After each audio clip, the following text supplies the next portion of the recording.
Ang programang ito ay rated SPG. Striktong patnubay at gabay ng magulang ang kailangan. Maaaring may masiselang tema, lengguwahe, karahasan, sexual, horror o droga na hindi angkop sa mga bata. Gumana ang plano ni Balahadja at ni Moira na kung saan ay kinakampihan nito ni Zoe. Dito na nga ay talagang ipinakita sa kanila ni Giselle at Dr. RJ Tanyag itong video ni Don Pepe na kung saan talagang pinapahirapan ito. Dito na naniwala itong si Dr. RJ Tanyag na magdadala siya ng 100 million kapalit ng ulo ng kanyang ama.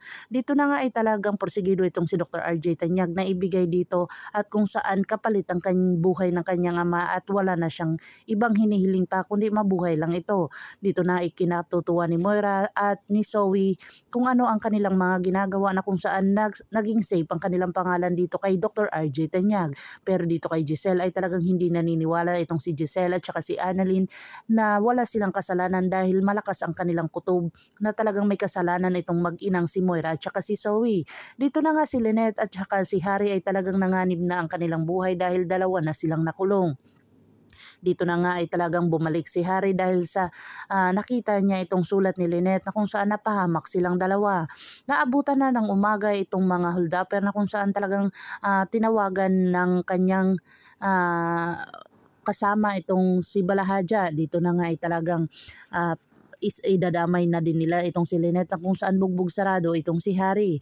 Dito na kaya ay maliligtas ni Dr. RJ Tanyag itong si Don Pepe kapalit ang 100 million na kung saan itong si Moira ay talagang may balak na hindi talaga buhayin itong si Don Pepe dahil sa pagbinuhay niya pa ito ay talagang malalaman ang buong katotohanan at kung saan ginawa niya ng paraan itong DNA test result na kung saan isinunog niya ito at talagang wala nang itong makita. Dito na nga kaya si Harry ay talagang mawawala na sa mundo kung saan talagang wala na siyang malay dito at si Lynette ay kinakabahan dahil sa hindi niya pa nakikita itong si Harry at tinatanong niya dito sa mga tauhan kung saan si Harry at hindi ito makasagot at talagang andun lang daw sa kabilang kwarto. Dito na kaya ay magwawakas na ang yugto ni Harry at saka ni Don Pepe o talagang maililigtas nito ang bawat isa. Pakakaabangan natin ang mga susunod pa na episode na ito. Ang abot kamay na pangarap. If you like my story, please like, share, and subscribe para ma-update po kayo sa mga susunod pa. Yun lamang po at maraming salamat.